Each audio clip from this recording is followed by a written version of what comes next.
YouTube channel math मतलब मस्ती। इस चैनल पर आज बिहार एसएससी का इंटर लेवल का एक सेट होगा जो क्वेश्चन बैंक से लिया गया है और यह सेट जो है 25/12/2020 का है और इसमें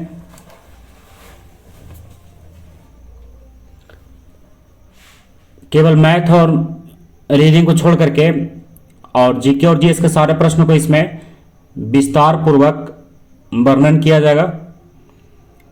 तो अब आप इसमें अगर अपना आकलन करना चाहते हैं कि आपको कितना इसमें पकड़ है या कितना आप इसमें जानकारी रखते हैं, तो उसके लिए आप आंसर लिख करके और उसको मिला सकते हैं जब हम इसका आंसर बताएंगे। और इस चैनल पर मैथ का एक वीडियो जो है रेगुलर करके शुरू हो रहा है, जिसमें मैथ का दो ने 3 वीडियो अभी तक लोड किया जा चुका है, जिसमें 2 चैप्टर को कवर किया गया है, एक एज वाले को और एक रेशियो वाले को। तो रेशियो का दोनों चैप्टर जो है, दोनों टॉपिक इसमें रेशियो का 2 पार्ट बनाया गया है। तो दोनों पार्ट जो है बहुत इंपॉर्टेंट है। अगर आप रेशियो का दोनों पार्ट कंप्लीट कर लेते हैं तो उसमें आपको बहुत सारा आगे उसमें फ़ायदा होने वाला है, यानी 7 से 8 चैप्टर आपका उसी में कंप्लीट होगा। जिसके बारे में विशेष आप जानने के लिए आप रेशियो वाले चैप्टर को आप देख सकते हैं। रेशियो वाले चैप्टर को इसी चैनल पर बीएसएससी के नाम से एक प्लेलिस्ट बना करके और उसको ऐड किया गया है। तो आप अगर अभी तक नहीं देखे हैं तो उसको देख लीजिए और लगातार इससे जुड़े रहिए ताकि आपका एग्जाम के लिए कोई परेशानी ना हो। तो चलिए शुरू करते हैं आज का पहला प्रश्न। इसमें केवल हम लोग जीके और जीएस का प्रश्न देखेंगे, बाकी जो मैथ और रीजनिंग का होगा उसको आगे किसी वीडियो में देखेंगे। और इसमें भी लगातार धीरे धीरे शुरू किया जा रहा है, तो आपका काम है केवल इसमें बने रहिए लगातार और इसको आगे बढ़ाते रहिए। तो इसका पहला प्रश्न तो मैथ का है। चलते हैं क्वेश्चन नंबर 2 में, यह भी मैथ का है। 3, 4, 5, 6 सब लगातार मैथ का ही है। आते हैं इधर 7 में, तो 7 मैथ का ही है। क्वेश्चन नंबर आइए 8 में। तो देखिए 8 का प्रश्न क्या है। 8 का प्रश्न है, यूनेस्को सांस्कृतिक विश्व धरोहर स्थल हुमायूं के मकबरे का निर्माण किसके द्वारा कराया गया था। यानी जो हुमायूं का मकबरा है उसका निर्माण किसने करवाया है। तो इसका निर्माण किसने करवाया था? हमीदा बानो बेगम ने। तो ऑप्शन नंबर ए इसका सही है, हमीदा बानो बेगम। तो जो हुमायूं का जो मकबरा है उसका निर्माण किसने करवाया था? हमीदा बानो बेगम ने। हमीदा बानो बेगम जो हुमायूं की पत्नी थी और हुमायूं का मकबरा दिल्ली में स्थित है। और इसका निर्माण कब किया गया है? इसका निर्माण हुमायूं के जाने के बाद, तो मकबरा तो जाने के बाद ही बनेगा, लेकिन एक ऐसा व्यक्ति भी था जो मुगल वंश का ही था, जिसने अपना पहले मकबरा बता करके गया था कि इसका मकबरा बनना है। लेकिन इसका मकबरा जो है किसने बनवाया? उसकी पत्नी ने बनाया, जिसका नाम क्या था? हमीदा बानो बेगम। और विश्व धरोहर में इसको कब शामिल किया गया? 1993 ईस्वी में। कब शामिल किया गया? 1993 में, विश्व धरोहर के रूप में। आप चलिए आगे बढ़ते हैं क्वेश्चन नंबर 9 में। यूएस ओपन 2020 किसने जीता? ऑप्शन ए में है नोवाक जोकोविच, ऑप्शन बी में है डोमिनिक थिएम, ऑप्शन सी में है राफेल नडाल, ऑप्शन डी में है अलेक्जेंडर ज्वेरेव। तो इसका सही उत्तर है डोमिनिक थिएम, यानी ऑप्शन नंबर बी इसका सही है। अब आइए क्वेश्चन नंबर 10 में। तो 10 वाला प्रश्न जो है, 10 वाला प्रश्न ये जो है, इसके लिए आपको साइंस को विस्तार से पढ़ना होगा। तो अभी तो इसका डिटेल नहीं बताया जा सकता है। जब इसमें लगातार हम लोग चलेंगे तो उसको फिर बाद में देख लेंगे। आप जरूर इसको ध्यान रखिएगा। ऐसे इसका आंसर हम बता देते हैं, आप अगर जानते हैं इसको बनाना तो बना सकते हैं, नहीं तो इसका उत्तर जो है बाद में पूरा विस्तार के साथ बताया जाएगा। तो इसका सही उत्तर है 1.5 ओम, यानी ऑप्शन नंबर बी इसका सही है। अब आइए क्वेश्चन नंबर 11 में। 11 का प्रश्न है, देश का पहला फ्रेट विलेज बनेगा, कौन सा बनेगा? तो इसका सही उत्तर ऑप्शन नंबर बी यानी वाराणसी। क्या बनेगा? ये देश का पहला फ्रेट विलेज बनेगा। अब आइए क्वेश्चन नंबर 12 में, निम्नलिखित में से कौन सा लौह अयस्क सर्वोत्तम गुणवत्ता वाला है? तो सबसे अच्छा गुणवत्ता वाला कौन है? मैग्नेटाइट।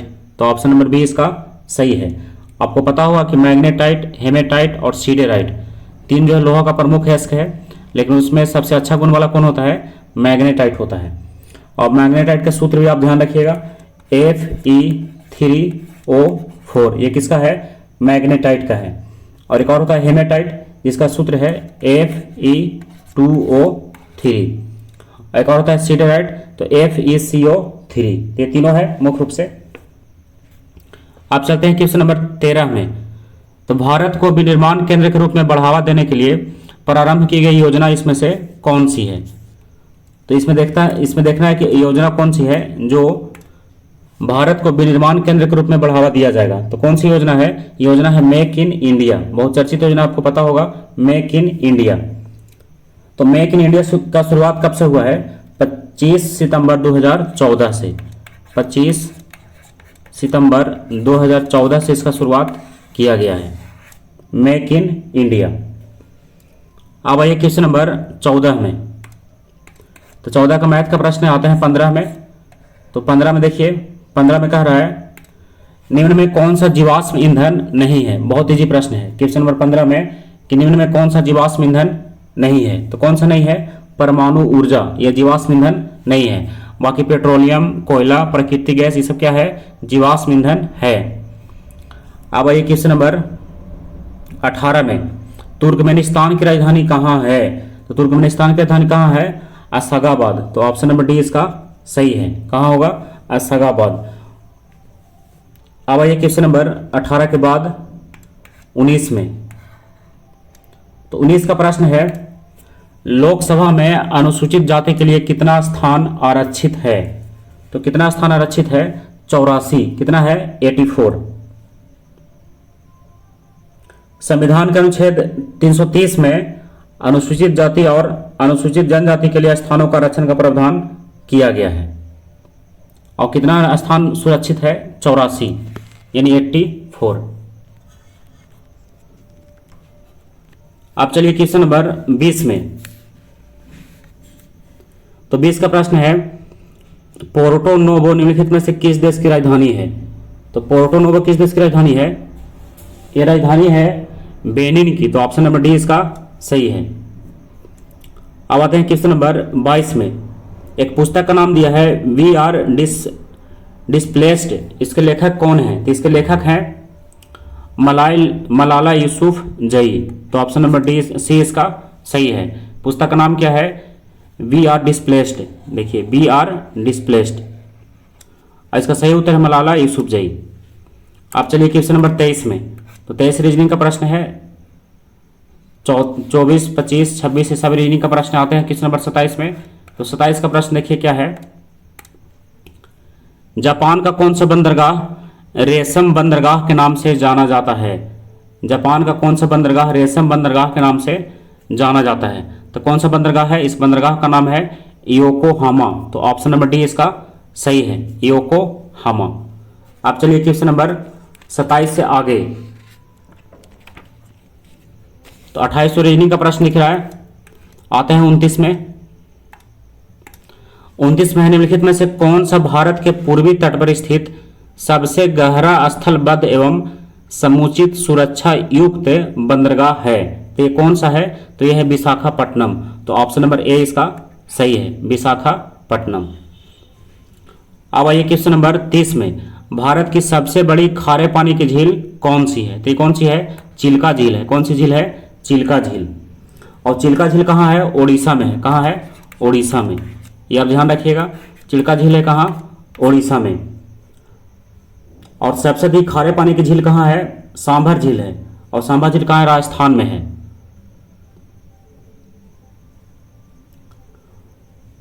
अब चलिए आगे बढ़ते हैं क्वेश्चन नंबर 30 के बाद 31 में। 31, 32 आइए 33 में। निम्नलिखित में से किस मुगल शासक ने इस निंदा को दंडनीय अपराध घोषित किया था? तो किसने किया था? तो घोषित किया था किसने? जहांगीर ने। तो ऑप्शन नंबर सी इसका सही है। और इस निंदा का तात्पर्य क्या था? ईश्वर की निंदा। और ये किसने घोषणा किया था इसका कि अपराध है, ये जहांगीर ने किया था। अब आइए क्वेश्चन नंबर 33 से आगे, 34, 35 ये सब मैथ रीजनिंग का प्रश्न है। 36, 37, 38, 39 में आइए। जैन धर्म के 23वें तीर्थंकर कौन थे? तो कौन थे जैन धर्म के 23वें तीर्थंकर? पार्श्वनाथ। तो ऑप्शन नंबर डी इसका सही है। कौन थे? पार्श्वनाथ। अब आगे बढ़ते हैं इसमें क्वेश्चन नंबर 39 के बाद 40 में। देखिए 40 का प्रश्न है, निम्नलिखित यानी कुछ धातु का नाम दिया हुआ, इसमें कह रहा है कि क्रियाशीलता श्रेणी के अनुसार घटते हुए क्रम में कौन सा ऑप्शन इसमें सही है? तो इसमें देखा जाए तो ऑप्शन नंबर सी इसका सही है। सोडियम, कैल्शियम, मैग्नीशियम और फेरस यानी लोहा। तो सोडियम है, कैल्शियम है, मैग्नीशियम और लोहा है। तो ये सब क्या है? क्रियाशीलता के अनुसार घटते क्रम में है। यानी सबसे अधिक क्रियाशील कौन है? सोडियम, उसके बाद कैल्शियम, उसके बाद मैग्नीशियम, उसके बाद लोहा सबसे कम है इस ऑप्शन के अनुसार। अब चलिए क्वेश्चन नंबर 41 में, निम्नलिखित में से किसे 2020 का राजीव गांधी खेल रत्न पुरस्कार कुश्ती के लिए दिया गया है? तो कुश्ती के लिए किसको दिया गया है? तो यह दिया गया है विनेश फोगाट को। तो ऑप्शन नंबर सी इसका सही है, विनेश फोगाट। अब चलिए 42 से आगे 43 में। 43 का प्रश्न है, निम्नलिखित में से कौन सा एक मृत ज्वालामुखी है? कौन सा एक मृत ज्वालामुखी का उदाहरण है? तो कौन सा उदाहरण है? तो उदाहरण है इसमें ऑप्शन नंबर सी यानी माउंट पोपा। कौन सा है? माउंट पोपा। और माउंट पोपा है कहाँ? तो ये म्यांमार में है। तो कहाँ है ये? म्यांमार में है। कहाँ है माउंट पोपा? म्यांमार में है। और इसी से रिलेटेड कुछ नाम है, जैसे माउंट फ्यूजियामा, ये कहाँ है? जापान में है। और है माउंट एटना, ये कहाँ है? इटली में है। तो ये सब सबसे ध्यान रखिएगा। विश्व का सबसे ऊंचा सक्रिय ज्वालामुखी का नाम क्या है? कोटोपैक्सी है, जो कहाँ है? इक्वाडोर के दक्षिणी भाग में स्थित है। और भारत में बैरन ज्वालामुखी जो है सक्रिय जागृत ज्वालामुखी के अंतर्गत आता है। और ये कहाँ है? अंडमान निकोबार में है। अब चलते हैं क्वेश्चन नंबर 44 के बाद 45 में। कोरोना रोग का पहला केस भारत के किस राज्य में मिला था? देखिए कोरोना संबंधित है, तो कोरोना का पहला केस भारत में कहाँ मिला था? ये तो भारत में मिला था ये केरल में। कहाँ मिला था? केरल में। क्वेश्चन नंबर 44 छूट रहा है, इसका 44 को भी मिला लेते हैं। देखिए निम्नलिखित में से कौन पंचायतों की वित्तीय स्थिति का पुनर्विलोकन करने के लिए आयोग का गठन कर सकता है? तो कौन कर सकता है? इसका कर सकता है संबंधित राज्य का राज्यपाल। तो ऑप्शन नंबर डी इसका सही है, संबंधित राज्य का राज्यपाल। अब चलिए क्वेश्चन नंबर 44 के बाद 45 में। 45 तो मैथ रीजनिंग का है। आते हैं 47 में। किस संस्था ने 2020 का नोबेल शांति पुरस्कार जीता है? तो किसने जीता है नोबेल शांति पुरस्कार? तो विश्व खाद्य प्रोग्राम ने। तो ऑप्शन नंबर डी इसका सही है, विश्व खाद्य प्रोग्राम। अब चलिए क्वेश्चन नंबर 48 के बाद, 48 49 जो है रीजनिंग का प्रश्न है। तो 49 को बताइए 50 में। तो 50 का प्रश्न है, डाइक्लोरोवास, साइपरमेथ्रिन और कार्बन डाइजीन किस प्रकार की दवा है? तो ये दवा किस प्रकार की है? तो ये दवा है कीटनाशक। क्या है ये? कीटनाशक है सब। अब आइए क्वेश्चन नंबर 50 से आगे, ये तो मैथ रीजनिंग का है। आइए क्वेश्चन नंबर 57 में। प्रत्येक वर्ष कब विश्व पर्यावरण दिवस मनाया जाता है? तो विश्व पर्यावरण दिवस कब मनाया जाता है प्रत्येक वर्ष? तो यह मनाया जाता है कब? 5 जून को। तो ऑप्शन नंबर सी इसका सही है। अब आइए क्वेश्चन नंबर 58 में। सविनय अवज्ञा आंदोलन किस घटना से पहले घटित हुआ था? तो अब आपको अगर इसमें याद है तो इसको बता सकते हैं। सविनय अवज्ञा आंदोलन जो है कब किस घटना से पहले हुआ था? तय हुआ था क्रिप्स मिशन की असफलता के बाद, है ना। अब आइए क्वेश्चन नंबर 59 में। बर्मा किस वर्ष ब्रिटिश आधिपत्य से अलग हुआ? तो किस वर्ष बर्मा जो है भारत से अलग हुआ था? तो कब अलग हुआ था? 1948 में। तो ऑप्शन नंबर ए इसका सही है। इसमें 1948 को बर्मा जो है ब्रिटिश उपनिवेशवाद के चंगुल से मुक्त हुआ और वहाँ 1962 तक लोकतांत्रिक सरकारें निर्वाचित होती रही। अब आते हैं क्वेश्चन नंबर 59 के बाद 60 में। 60 तो रीजनिंग का है, आइए 61 में। 61 भी रीजनिंग का है। 62 में आइए। 62 का प्रश्न है, निम्नलिखित में से किस टीम ने आईपीएल मुकाबला 2019 जीता? तो 2019 का आईपीएल जो है किसने जीता था? तो ये किसने जीता था? ये जीता था मुंबई इंडियंस ने। किसने जीता था? मुंबई इंडियंस ने। और 2021 में किसने जीता? 2020 में भी जीता मुंबई इंडियंस। और 2021 में किसने जीता? इसने super Kings, Chennai super Kings ने जीता। कब? 2021 में। और 2020 में मुंबई इंडियंस। और 2019 में मुंबई इंडियंस। अब आइए क्वेश्चन नंबर 63 में। क्रिकेट कैप्टेंसी एंड कंट्रोवर्सी नामक पुस्तक किसकी घटना पर आधारित है? तो ये आपको बताना है कि क्रिकेट कैप्टेंसी एवं कंट्रोवर्सी ये पुस्तक जो है किसकी घटना पर आधारित है? तो ये किसकी घटना पर आधारित है? ये है सौरव गांगुली के जीवन पर। अब आते हैं क्वेश्चन नंबर 63 के बाद 64, 65, 66 इसमें मैथ रीजनिंग का प्रश्न है। आइए 67 में। नापथा झाकड़ी परियोजना किस नदी पर अवस्थित है? तो ये किस नदी पर है? यह है सतलुज नदी पर। तो ऑप्शन नंबर डी इसका सही है। और यह है कहाँ? यह है हिमाचल प्रदेश में। कहाँ है? हिमाचल प्रदेश। नाम क्या है इसका? नापथा झाकड़ी परियोजना।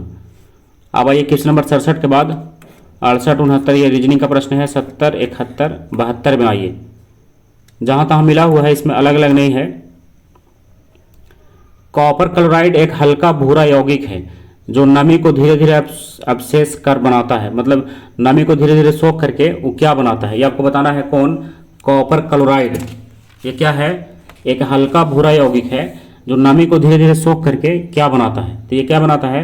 ये बनाता है नीला हरा डाइहाइड्रेट। तो ऑप्शन नंबर डी इसका सही है, नीला हरा डाइहाइड्रेट। अब आइए क्वेश्चन नंबर 73 में। पाल घाट स्थित है, किसके बीच स्थित है? तो पाल घाट स्थित है कोयम्बटूर एवं पालक्काड़ के बीच। किसके बीच? कोयम्बटूर एवं पालक्काड़ के बीच। अब क्वेश्चन नंबर 73 से आगे बढ़ते हैं। 74, 75, 76, 77, इधर आइए 78, 79, 80। इस तो मैथ रीजनिंग का ही है। 81 में आइए।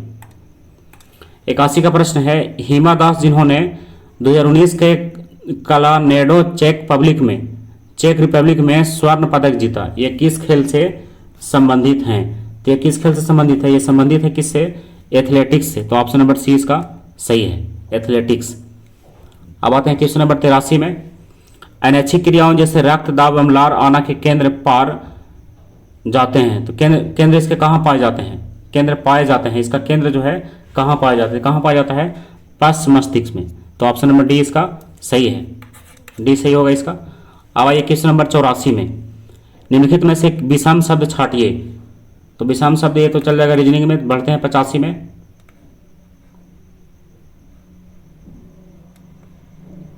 85 का प्रश्न है, निम्नलिखित में से कौन सी स्थिति वायु के द्रवीकरण के लिए आदर्श मानी जाती है? कौन सी स्थिति जो है वायु के द्रवीकरण के लिए सबसे आदर्श मानी जाती है?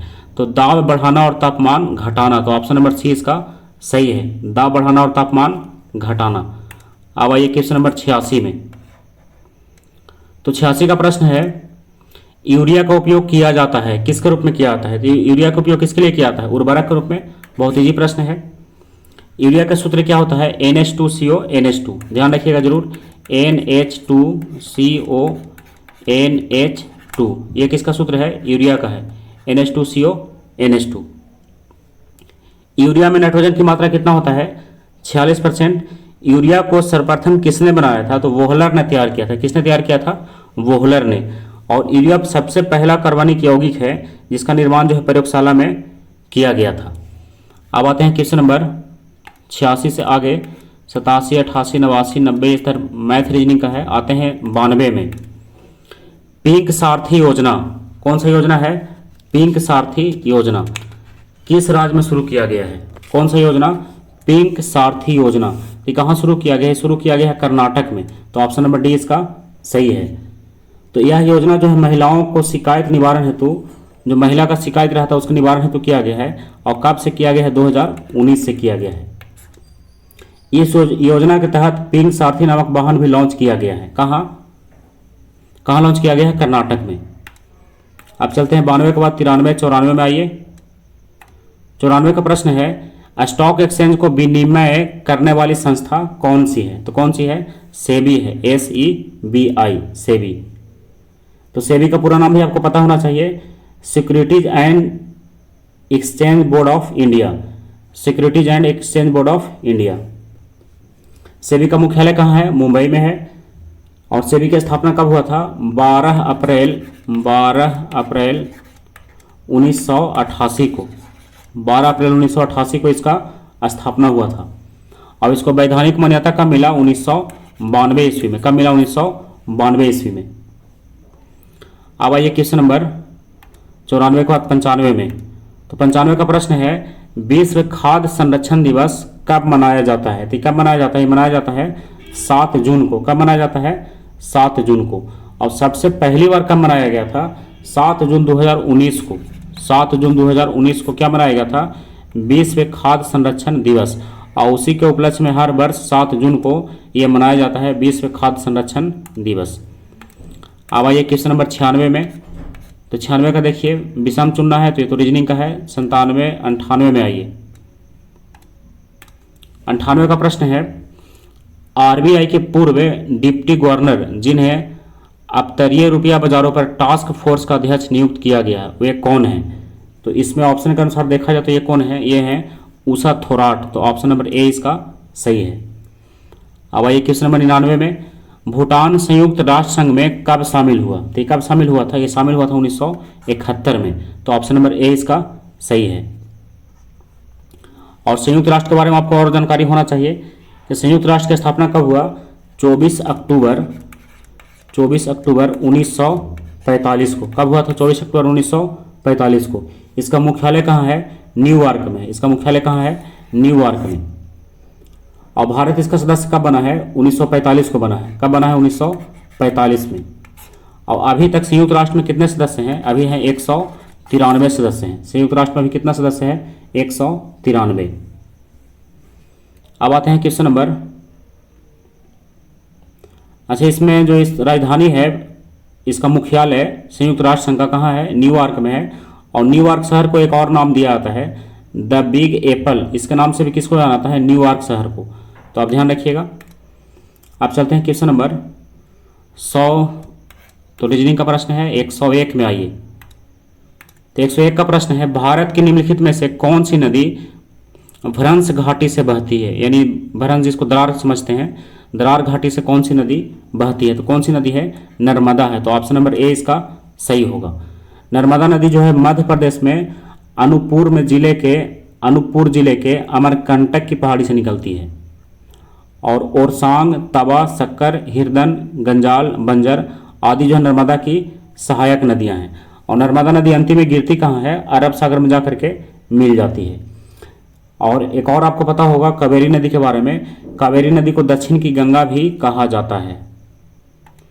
अब चलिए बढ़ते हैं क्वेश्चन नंबर 102 के बाद 103 में। आपको इसमें जानकारी होना चाहिए कि इससे रिलेटेड जो भी प्रश्न बन रहा है उसको आप जरूर ध्यान रखिए, क्योंकि ये थोड़े ना है कि यही पूछेगा। इसलिए आप इसमें जरूर दिमाग में सेट करके रखिए कि जो प्रश्न पूछा जा रहा है उससे रिलेटेड और क्या हो सकता है, उसको भी आप जरूर तैयार कीजिए। आपके लिए तो इसमें सबसे अच्छा रहेगा कि आप इसका एक नोट तैयार कीजिए चारों ऑप्शन के बारे में, या तो फिर चारों ऑप्शन के बारे में तैयार नहीं कर सकते तो कम से कम इसमें जो प्रश्न है उसका लिखिए और इससे रिलेटेड जो बन सकता है उसको लिखिए। तो इतना के बाद आपका पूरा कंप्लीट माना जाएगा। अब आइए क्वेश्चन नंबर 103 में, निम्नलिखित में से कौन इसरो के वर्तमान में अध्यक्ष है? तो उस टाइम के अध्यक्ष के बारे में पूछ रहा है। तो उस टाइम के अध्यक्ष कौन थे? तो उस टाइम के अध्यक्ष थे के सिवन। कौन थे? के सिवन। 2020 की बात है। और वर्तमान में इसरो का अध्यक्ष कौन है? श्री एस सोमनाथ है। श्री एस सोमनाथ, ये 2020 का है। अब आइए क्वेश्चन नंबर 105 में, निम्नलिखित में से कौन सा ऊर्जा का स्रोत गैर नवीकरणीय है? तो गैर नवीकरणीय इसमें से कौन है? तो कौन है इसमें से? कोयला है। यानी गैर नवीकरणीय यानी पुराना वाला, तो पुराना वाला कोयला ही है, क्योंकि जल, विद्युत, सौर, पवन ये तो नया वाला सब है। तो इसका आंसर क्या हो गया, बी हो गया। अब आते हैं क्वेश्चन नंबर 106 में। तो इसमें पुस्तक दिया है, एक तरफ लेखक दिया है, तो इसको मिलाइए कौन सा सही है। तो ऑप्शन में अगर ध्यान से देखा जाए तो इसमें एक का सी हो रहा है, मतलब I do white, I do white, I do, इसके लेखक हैं रघुराम राजन, तो इसका हो गया सी। तो एक के सी में अगर चला जाए तो ऑप्शन नंबर सी में ये सही फिट बैठ रहा है। तो दो का डी है माई कंट्री माई लाइफ, इसका कौन है, एल के अडवाणी, तो दो का क्या हो गया, दो का हो गया डी। और तीन में है द डिस्कवरी ऑफ इंडिया, इसके लेखक कौन है, जवाहरलाल नेहरू, तो तीन का हो गया बी। अब बच गया चार का, तो चार का कौन हो गया, संजय मांजरेकर, तो चार का हो गया ए। और एक का क्या हो गया था, सी हो गया था। I do watt I do, इसके कौन है, रघुराम राजन। आपको पता होगा कि रघुराम राजन जो है अध्यक्ष भी रहे हैं आरबीआई के, गवर्नर पद पर। और माई कंट्री माई लाइफ के लेखक कौन हो गए, एल के अडवाणी, लाल कृष्ण अडवाणी। और थर्ड में दिया हुआ है द डिस्कवरी ऑफ इंडिया, इसके लेखक कौन हो गए, पंडित जवाहरलाल नेहरू। और फोर्थ में दिया हुआ है इम्परफेक्ट, इसके लेखक कौन है, संजय मांजरेकर। तो आप जरूर ध्यान रखिएगा। अब आइए क्वेश्चन नंबर 107 में। तो 107 का प्रश्न है सफ़ेद, अच्छा ये तो रीजनिंग का प्रश्न है, बढ़ते हैं आगे 108 109 में। इंसुलिन तथा ग्लूकागॉन हार्मोन शरीर में किससे स्रावित होता है। इंसुलिन तथा ग्लूकागॉन हार्मोन जो है शरीर में कहाँ से निकलता है, तो कहाँ से निकलता है, ये निकलता है अग्नाशय से। कहाँ से निकलता है, अग्नाशय से। अब ये क्वेश्चन नंबर 110 में, तो 110 रीजनिंग का है, बढ़ते हैं आगे 111 112 में। आइए 112 में है पेसो निम्नलिखित में से किस देश की मौद्रिक इकाई है, तो किस देश की है, फिलीपींस की, तो ऑप्शन नंबर डी इसका सही है। अब आते हैं क्वेश्चन नंबर 126, किस प्रधानमंत्री द्वारा संविधान संशोधन विधेयक लोकसभा में प्रस्तुत किया गया। तो इसमें किस प्रधानमंत्री द्वारा, ये 73वां लिख रहा है, 73वां जो संविधान संशोधन विधेयक था वो किस प्रधानमंत्री के द्वारा प्रस्तुत किया गया था। तो अच्छा इसमें हम लोग एक चीज़ छोड़ रहे हैं, यहाँ पर 112 के बाद इधर चलते हैं 113 में। देखिए 126 का प्रश्न था वो 113 में पहले चलिए। अक्टूबर 2020 में किसने न्यूजीलैंड के प्रधानमंत्री के रूप में दूसरा कार्यकाल जीता, तो किसने जीता था, जयसिंडा अर्डर्न ने, तो ऑप्शन नंबर बी इसका सही है। अब आइए क्वेश्चन नंबर 115 में, मानव निर्मित प्रथम कृत्रिम रेशा कौन है, यानी उसका नाम बताना है, तो क्या है, रेयॉन है, क्या है, रेयॉन। अब आइए क्वेश्चन नंबर 116 में, तो 116 का देखिए क्या है, तो ये 118 का हो गया मणिपुर, मिजोरम, छत्तीसगढ़ और तेलंगाना, यानी राज्य को का जो स्थापना हुआ है उसको एक क्रम में सजाना है वर्ष के अनुसार। तो मणिपुर का है 1972, मिजोरम का है 1987, छत्तीसगढ़ का है 2000 और तेलंगाना का है 2014। तो इसको जरूर ध्यान रखिएगा। अब चलते हैं क्वेश्चन नंबर 119 में, जंतुओं में जो फुट एंड माउथ रोग होता है ये किसके कारण होता है, तो ये किसके कारण होता है, ये होता है विषाणु के कारण, तो ऑप्शन नंबर डी इसका सही है। अब आइए क्वेश्चन नंबर 119 से आगे 120 मैथ का है। आइए क्वेश्चन नंबर 121 में, कौन सी गैस हंसाने वाली गैस के रूप में जानी जाती है, तो कौन सा गैस होता है हंसाने वाली गैस के रूप में, तो इसका आंसर है नाइट्रस ऑक्साइड, N2O, इसका सूत्र है N2O, नाइट्रस ऑक्साइड। अब आइए क्वेश्चन नंबर, और ये नाइट्रस ऑक्साइड जो है कार्बन डाइऑक्साइड की तुलना में 300 गुना अधिक ग्लोबल वार्मिंग की क्षमता रखता है, 300 गुना अधिक, किसके तुलना में, कार्बन डाइऑक्साइड की तुलना में। आपको पता होगा कि कार्बन डाइऑक्साइड को क्या कहा जाता है, ग्लोबल वार्मिंग जो है उसी के लिए, मतलब उसी से फैलता है, यानी जो पृथ्वी पर जितना ताप बढ़ रहा है उसके लिए एक ही गैस जिम्मेदार है मुख्य रूप से, कार्बन डाइऑक्साइड। ऐसे तो और है लेकिन मुख्य रूप से क्या है, कार्बन डाइऑक्साइड है। और ये जो नाइट्रस ऑक्साइड है ये 300 गुना अधिक गर्मी फैला सकता है, किसके तुलना में, कार्बन डाइऑक्साइड की तुलना में। तो समझ जाइए ये कितना अधिक जो है गर्मी फैलाने का कार्य कर सकता है। अब आइए क्वेश्चन नंबर 122 में, 122 का प्रश्न है, माँ के दूध में पाए जाने वाला प्रतिरक्षी क्या है, तो प्रतिरक्षी का नाम बताना है। वो प्रतिरक्षी क्या है, यह है IgA, कौन सा प्रतिरक्षी है, IgA। तो IgA मतलब अल्फा, ये सब अलग अलग नाम है इसका। IgJ, IG और कैपिटल J में गामा आ गया, IgA में आ गया म्यू, IgE में आ गया एप्सिलॉन, IgD में आ गया डेल्टा। तो ये सब इसका नाम है। तो माँ के दूध में पाया जाने वाला जो प्रतिरक्षी है उसका नाम क्या है? IgA। इसको विशेष रूप से आप ध्यान रखिएगा, अल्फा जिसको बोलेंगे। अब आइए क्वेश्चन नंबर 123 के बाद 124, महिला उद्यमियों को सूक्ष्म वित्त उपलब्ध कराने वाली योजना का नाम बताना है, क्या है? तो उसका नाम क्या है? उसका नाम है महिला समृद्धि योजना। तो ऑप्शन नंबर सी इसका सही है, महिला समृद्धि योजना। अब आइए क्वेश्चन नंबर 124 के बाद 125 तो मैथ का दिख रहा है। अब आते हैं 126 में। तो 126 का प्रश्न है, किस प्रधानमंत्री द्वारा 73वां संविधान संशोधन विधेयक जो है लोकसभा में पेश किया गया था? तो किसने पेश किया था? ये पेश किया था किसने? PV नरसिम्हा राव ने। तो ऑप्शन नंबर बी इसका सही है। और ये कब हुआ था? 1992 ईस्वी में। 1992 में कौन सा संशोधन? 73वां संविधान संशोधन। अब आइए क्वेश्चन नंबर 126 के बाद 127 तो रीजनिंग का है, 128 ये भी रीजनिंग का है। 129 में आइए, राजा रवि वर्मा कौन थे? तो राजा रवि वर्मा के बारे में पूछ रहे हो, कौन थे? तो क्या थे? एक चित्रकार थे। क्या थे?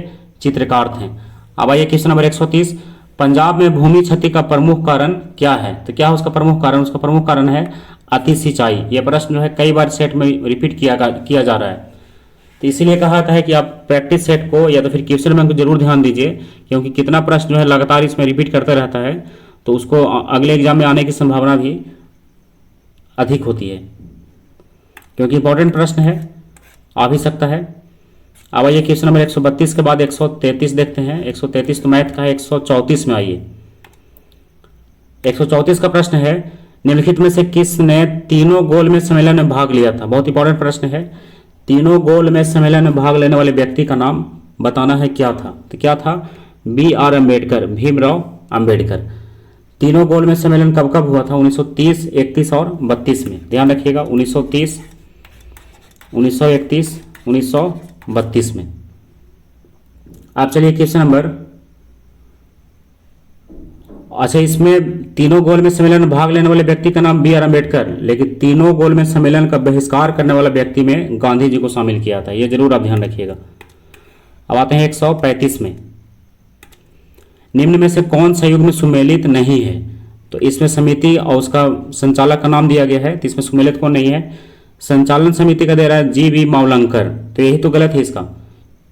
संचालन समिति का GV मावलंकर क्या है? गलत है। तो ऑप्शन नंबर ए इसका गलत हो जाएगा। इसका समिति जो संचालन समिति उसके संचालक कौन थे? डॉक्टर राजेंद्र प्रसाद थे, तो ये गलत हो गया।